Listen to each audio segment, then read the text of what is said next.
जब गरीब चिकन नहीं खाता था, तब गरीब और अमीर का फर्क यह था कि अमीर चिकन खा सकता है, मटन खा सकता है, मच्छी खा सकता है क्योंकि उसके पास दौलत है, लेकिन गरीब दाल रोटी खाता था। लेकिन जब आज पूरी दुनिया दाल रोटी के साथ चिकन, मटन, अंडा सब कुछ खाने लगी है, तो फिर अमीर क्या खाए? कैसे पहचान होगी कि अमीर है वो?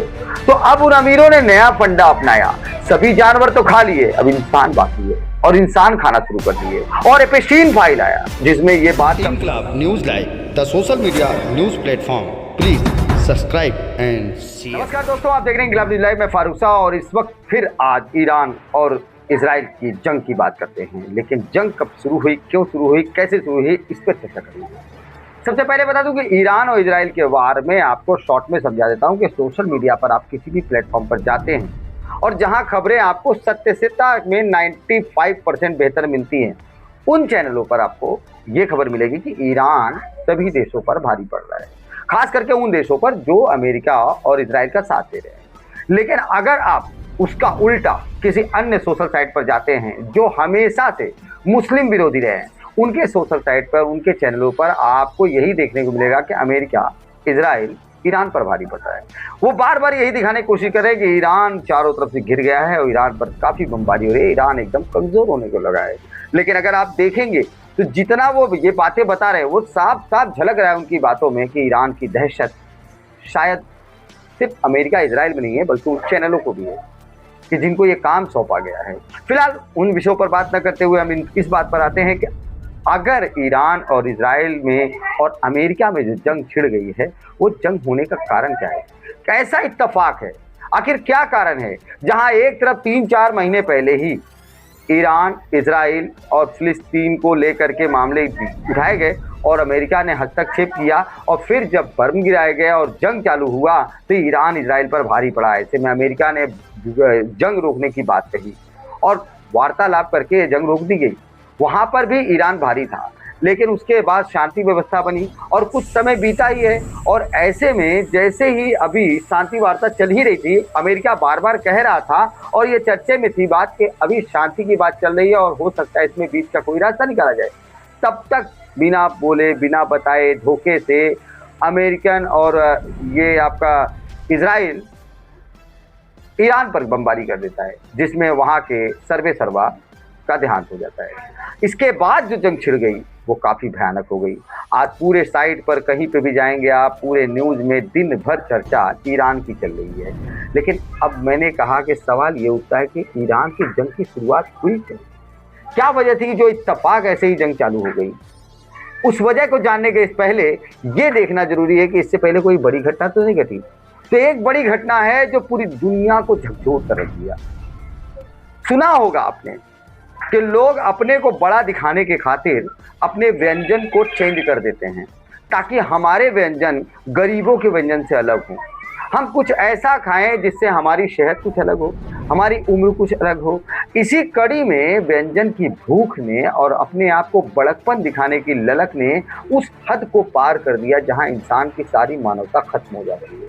एपेस्टीन फाइल ने ऐसी ऐसी बातें खोल कर रख दी जिसने झकझोर कर रख दिया है दिलों को। और एपेस्टीन फाइल की जब सच्चाई आपके सामने आती है तब आप सोच में पड़ जाते हैं कि आखिर इसका रास्ता क्या है, आखिर ऐसा हुआ क्यों। तो कुछ गहराई में न जाते हुए थोड़े कम शब्दों में मैं समझाना चाहता हूं कि आखिर मांस खाने की जरूरत क्यों पड़ गई, इंसानी मांस खाने की जरूरत क्यों पड़ गई। तो कहीं ना कहीं उसमें जो साइंटिफिक बताया जा रहा है, जो ऐसे कि एपेस्टीन फाइल के मुताबिक अन्य चैनलों पर बताया जा रहा है कि वैज्ञानिकों ने साइंटिफिक ये बोला था कि जब बच्चों को डराया, दहशत फैलाया जाता है, जब उनको हद से ज़्यादा डराया जाता है तो उनके अंदर डर के बाद एक ऐसा हार्मोन रिलीज होता है, एक ऐसा केमिकल रिलीज होता है जो बॉडी के अंदर आने के बाद वो ब्लड में दौड़ने लगता है। और ऐसे कंडीशन में अगर वो ब्लड यानी कि उस मांस को या ब्लड को दूसरा आदमी खाता है तो उससे उसकी एनर्जी लेवल बढ़ता है और उसकी उम्र बढ़ती है। यानी जिंदा रहने के शौक ने मौत का तांडव मचा दिया।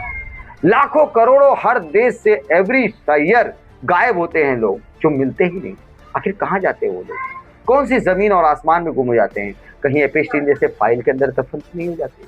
और इन्हीं सब बातों का खुलासा लेकर एपेस्टीन फाइल के इतने फाइल बंद पड़े हैं जो अभी तक खुले ही नहीं है। शायद उन फाइलों के अगर पासवर्ड और उन वो फाइलों के जो है कि इनक्रिप्टेड सिस्टम मिल जाए तो वो फाइल खुल जाए तो तहलका मच जाए। लेकिन जितना मिला है वही तहलका मचाने के लिए काफ़ी है। मैं आपको ईरान और इजराइल के जंग के बारे में बात करते करते मैं एपेस्टीन पे क्यों जा रहा हूँ, तो मैं बोलता हूँ कि एपेस्टीन के फाइल के अंदर सिर्फ मांस तक खाने का मामला नहीं आया, मांस के साथ साथ धर्म का भी खेल खेला गया है। जब बात इस बात पर आती है कि अगर मांस खाने से और खून पीने से आपकी उम्र बढ़ सकती है, आपकी जिंदगी की जवानी लौट सकती है, आप मर नहीं सकते हो, तो कौन चाहता है मरना?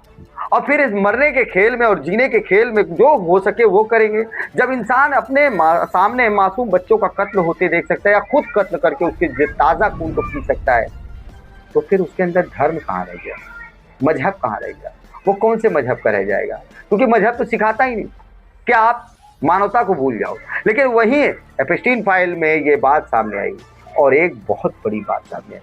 वो बात ये सामने आई कि मुस्लिम समुदाय का जो सबसे बड़ा धार्मिक स्थल है, जिसे कहा जाता है खाने काबा, जिसकी तरफ पूरी दुनिया मुंह करके नमाज पढ़ती है, खाने काबा जिसे चूमने के लिए हर जुबान तरसता है, हर होंठ तरसते हैं, खाने काबा जिसके बारे में सोच करके पूरी जिंदगी गुजार देता है मुसलमान कि एक बार मुझे जाने का मौका मिल जाए। लाखों करोड़ों ऐसे लोग हैं पूरी जिंदगी जो नहीं जा पाते, और जो जाते हैं वो छूने की ललक में रह जाते हैं, वो छूना चाहते हैं, उसे पकड़ना चाहते हैं, एक बार उस सुनहरी जालियों को, एक बार उस कपड़े को चूम ले।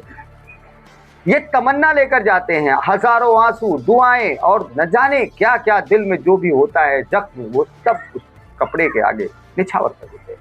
उस सुनहरी काली चादर पे अपने सारे गम लेके आते हैं और वहां से अल्लाह से दुआ मांगते हैं कि अल्लाह तो हमारी गुनाहों को माफ कर दे, और तमाम दुआएं करते हैं। जो गिलाफ यानी जो कपड़ा खाने काबा पे चढ़ाया जाता है यानी उसको ढका जाता है, वो कपड़े को करोड़ों लोग जो चूमते हैं।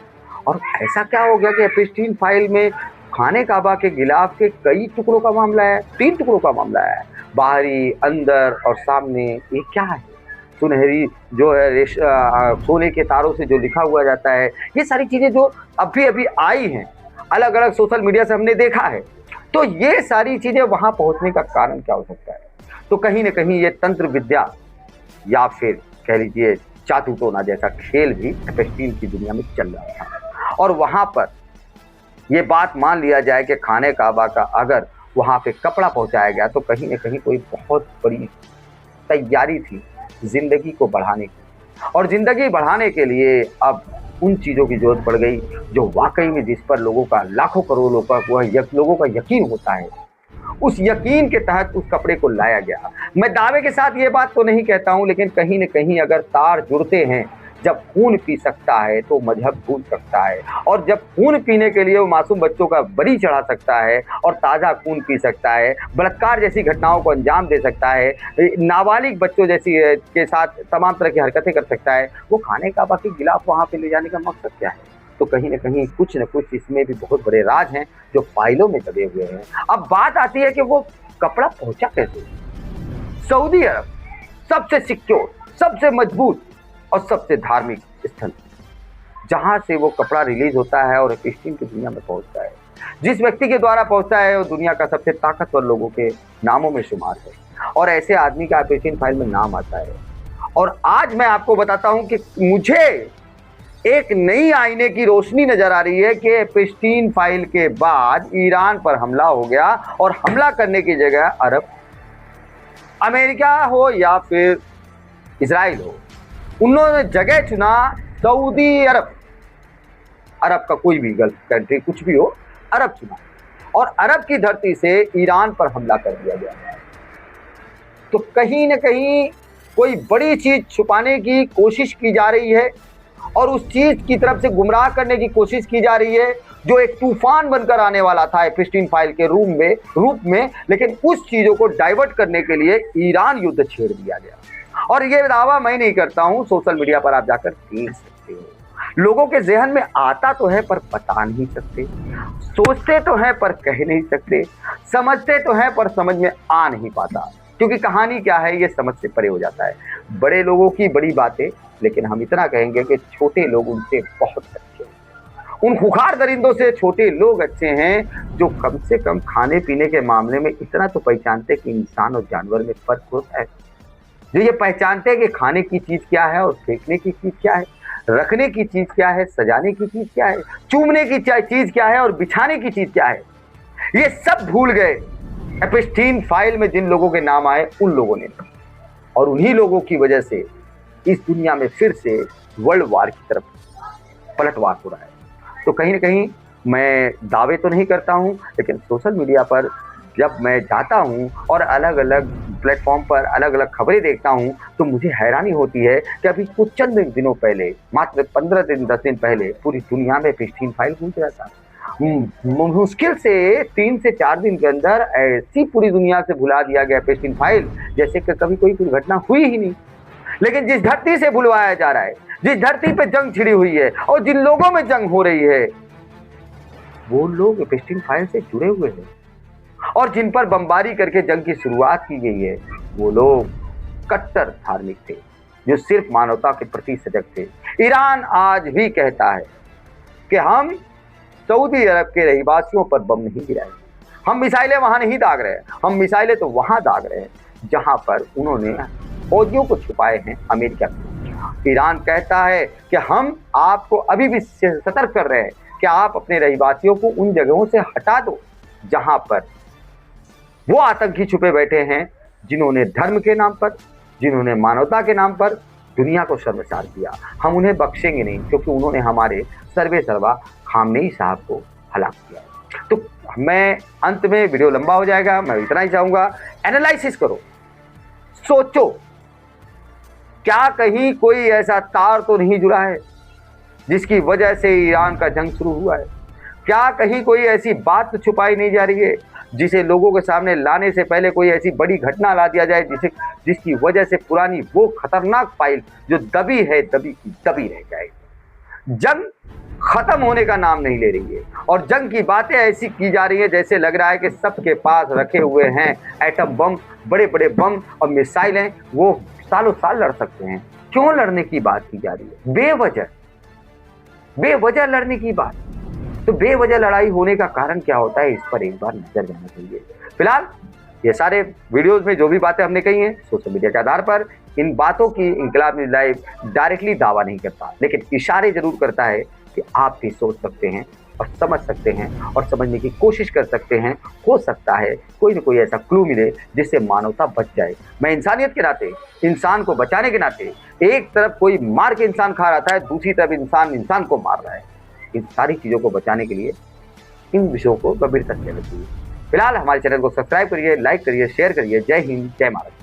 अगली खबर प्राप्त करने के लिए चैनल को सब्सक्राइब करें, लाइक करें और शेयर करें और सपोर्ट करें निःशुल्क पत्रकारिता का। जय हिंद, जय महाराष्ट्र।